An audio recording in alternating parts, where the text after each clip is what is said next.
paz e graça. No vídeo de hoje nós estaremos lendo um texto, Salmo 133, e a partir do versículo 1, onde diz a palavra do Senhor: ó como é bom e agradável viverem unidos os irmãos. Falar sobre união nesses dias é algo meio que complicado, por um motivo simples. Nós vivemos em um dia onde, em uma época, onde cada dia as pessoas são mais egoístas, onde as pessoas pensam mais em si e onde as pessoas pisam muitas vezes em cima do próximo. E o texto que nós lemos, ele relata algo de bastante valia para cada um de nós. Ele começa dizendo: oh, como é bom e agradável viverem unidos os irmãos. Esse texto, ele vai de fato declarar, ou esse salmo, ele era cantado nas romarias, aonde ele servia de encorajamento. Esse salmo servia de impulso, de ânimo para cada um daqueles que estavam na sua trajetória, na sua romaria, em busca de chegar até o lugar santo, lugar de adoração.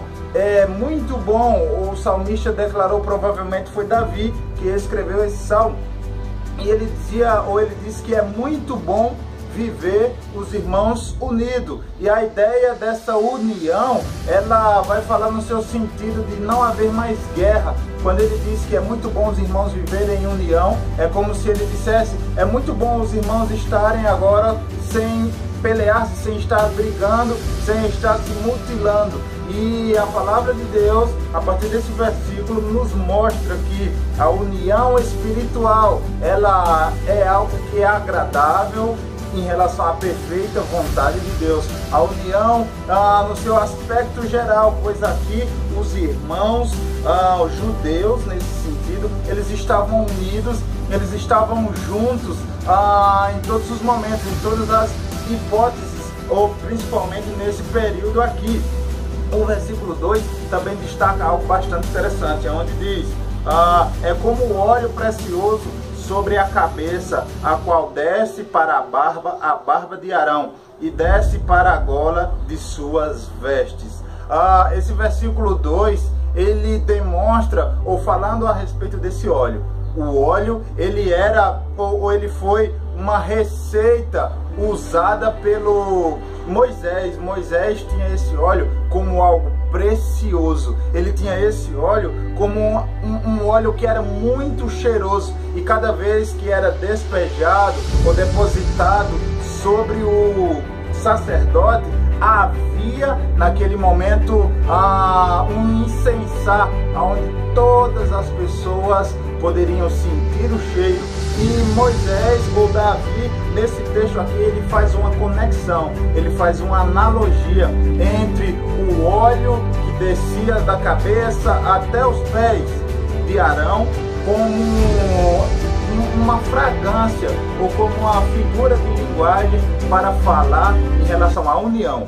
E é como se o Davi estivesse dizendo: é muito bom que o povo de Deus esteja unido, é muito bom que a união faça parte do povo de Deus, pois ela pode ser considerada como algo agradável, como um incenso, é algo que as pessoas de longe podem sentir. É como se as pessoas ao longe já possam poder perceber a união do povo de Deus. Assim como o óleo era precioso, assim como o óleo que descia sobre a cabeça, da barba até os pés de Arão, a palavra de Deus nos demonstra que a união dos irmãos também é algo especial, que a união dos irmãos também é algo precioso. Mas não para por aí, temos o versículo 13, veja comigo: é como o orvalho do Hermon, que desce sobre os montes de Sião. Ali ordena o Senhor a sua bênção e a vida para sempre. Aqui, esse versículo 3 nos vai caracterizar duas coisas: Hermon, o monte de Hermon, e Sião. O orvalho que descia de Hermon, ele fazia, ou era benéfico, cativamente falando, para o judeu. Provavelmente valia mais, tinha mais valia que o monte Hermon. Porém, um necessitava do outro. Para haver a prosperidade em Sião, era necessário o orvalho. a enxurrada, a água que descia do Hermon. Um estava no sul e o outro no norte, mas um completava o outro, um necessitava do outro. E de semelhante forma, nós como igreja, nós como irmãos, necessitamos um do outro, para que haja a bênção de Deus, para que haja a paz do Senhor sobre nós, para que haja o gozo e a alegria. É necessário um e o outro. Eu preciso dele, ele precisa de mim, e nós precisamos um do outro. E falando sobre o Novo Testamento, o que a Bíblia fala sobre a união no Novo Testamento dos irmãos é o seguinte: nós lemos em 1 de Coríntios, capítulo 12, o versículo 27, da seguinte forma: ora, vocês são o corpo de Cristo, e cada um de vocês individualmente é membro desse corpo.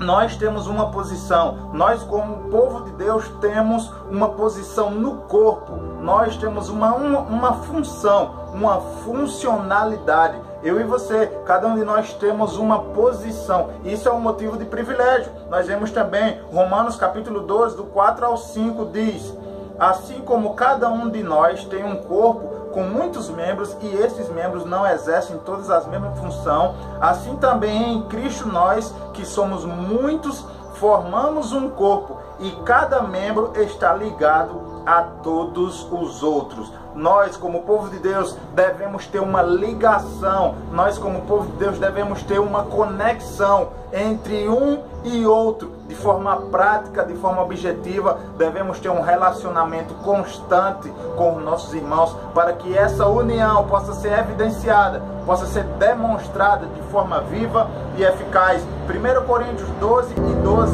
também diz o seguinte: ora, assim como o corpo é uma unidade, embora tenha muitos membros, e todos os membros, mesmo sendo muitos, formam um só corpo, assim também com respeito a Cristo. Nós somos muitos, nós somos milhares e milhares, ou até mesmo milhões e milhões, mas formamos um único corpo em Cristo Jesus. Nós nos formamos, ou nós nos completamos. Também em Efésios 4:4 diz: há um só corpo e um só Espírito, assim como a esperança para a qual vocês foram chamados é uma só. Nós somos chamados à mesma esperança, nós somos um só, e nessa comunhão, ou nessa união, os valores que nos completam, a mensagem do Evangelho que nos une, é o que nos faz ter a esperança.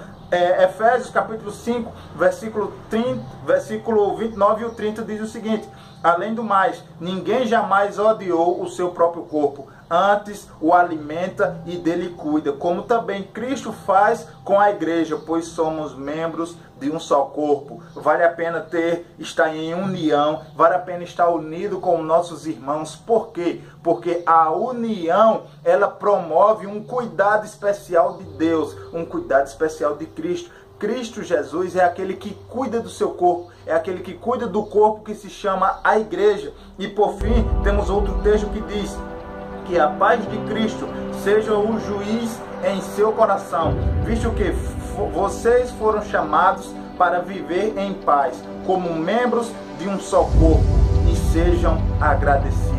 Nós temos um chamado, e o chamado de Deus para a nossa vida é que nós venhamos ser unidos, é que exista união em nós, é que exista em nós paz. E se depender de nós, se depender de mim, se depender de você, que haja paz entre os irmãos. Te pergunto, será que a paz é existente? Será que você é um agente pacificador? Será que você é um agente para que haja paz entre os irmãos? Pense nisso, reflita sobre isso. E falando ainda sobre o Salmo 133, ou falando de forma geral, amados, a igreja é a expressão do povo único de Deus. Ser igreja é ser a expressão do povo único do Senhor. Aí você pode ter uma pergunta: se você está falando de união, se você está falando de comunhão, de um só corpo, por que existem tantas denominações? Por que existe batista, congregacional, presbiteriano, assembleano? Por que existem denominações? A resposta para isso é um pouco simples. Desde o tempo do Salmo 133 havia 12 tribos, e cada tribo tinha um sotaque, Cada tribo tinha um costume, cada tribo tinha uma peculiaridade. E de igual modo, o povo de Deus, assim nos dias atuais, século 21, 2020, às vezes, ou certamente, um tem um sotaque, outro tem outro sotaque, mas no geral, naquilo que nos une, na pessoa de Cristo Jesus, é um só povo. Talvez a Assembleia de Deus seja uma tribo, congregacionais outra tribo, com sotaque diferente, com um ou outro pensamento diferente, mas aquilo que nos une é muito maior. A união do povo de Deus é muito maior. É na unidade que desfrutamos da alegria de Deus, é na unidade que desfrutamos da paz com Deus. E eu te pergunto, você é um agente da união?